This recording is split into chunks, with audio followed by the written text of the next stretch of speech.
উনি যদি reset button দিয়ে 32 নম্বর ইতিহাস মুছতে চান, বঙ্গবন্ধুর ইতিহাস মুছতে চান, 71-এর ইতিহাস মুছতে চান, তাহলে আমি বলতে বাধ্য হব উনি বাংলাদেশের অপ্রয়োজনীয় বর্জ্য।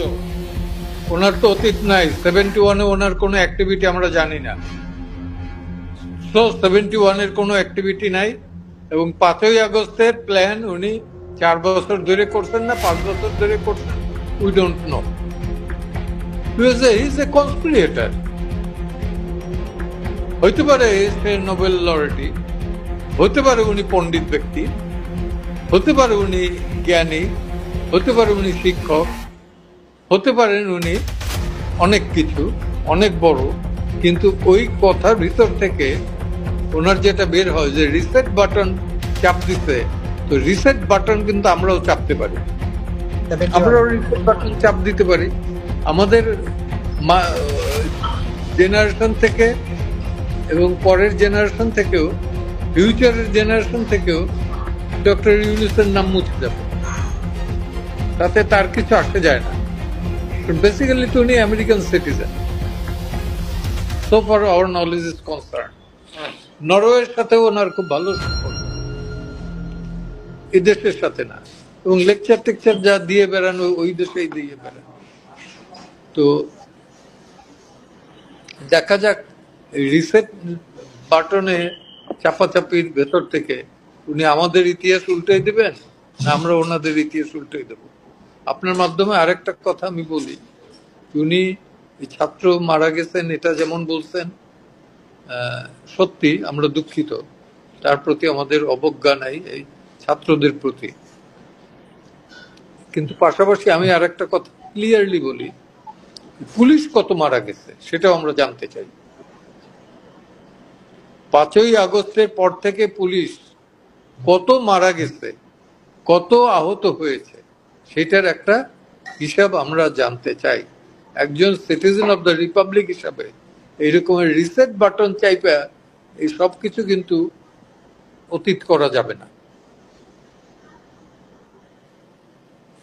পুলিশ কতজন মারা গেছে এবং শিক্ষক কতজনকে পদত্যাগ করানো হয়েছে মব ট্রায়ালের ভেতর থেকে, মব ট্রায়ালও বলবো না, মব ভায়োলেন্সের ভেতর থেকে। এই তো শিক্ষা দিচ্ছেন উনি, এরকমের শিক্ষক যে উনি ঘাড় ধরিয়া ছাত্রদের দ্বারা, প্রধান শিক্ষক প্রিন্সিপাল এদের ঘাড় ধরে বের করে দিতেছেন। এই শিক্ষাটা উনি দিচ্ছেন, সেটাকে কন্ডেম করেন নাই। বিং এ টিচার, নোবেল লরেটি, আবার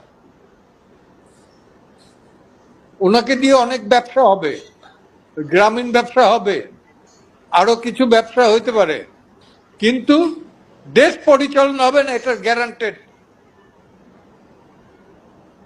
দেশের জন্য তিনি অপরিহার্য না, উনি এখন বর্জ্যতে পরিণত হয়েছেন, বর্জ্য।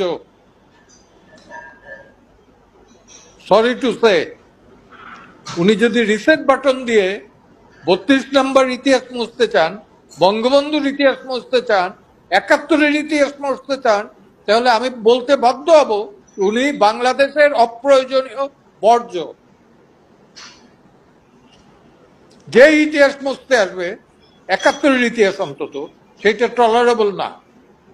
এখনো আমরা বহুত মুক্তিযোদ্ধা বেঁচে আছি। হ্যাঁ, আমাদের গায়ে, আমাদের রক্তের বিনিময়ে স্বাধীনতা। উনি তো ছিলেন না, কোথায় ছিলেন? ওনাদের উপদেষ্টাদের অনেকের বয়স হয় না তখন। একজনের ছিল, উনি তো তখন চলে আসছেন ইস্ট পাকিস্তানে। তো যাই হোক, আমি এই ব্যাপারে খুব একটা করতে চাই না, কারণ কে কি বললো, উনি বললেন আর আমার লাভ দিতে হবে এমন কোনো কথা নাই।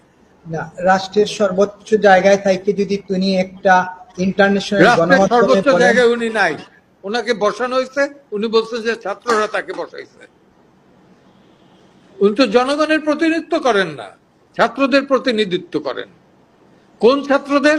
যে ছাত্ররা ঘাড় ধরে তার শিক্ষকদের শিক্ষা প্রতিষ্ঠান থেকে পদত্যাগ করেন।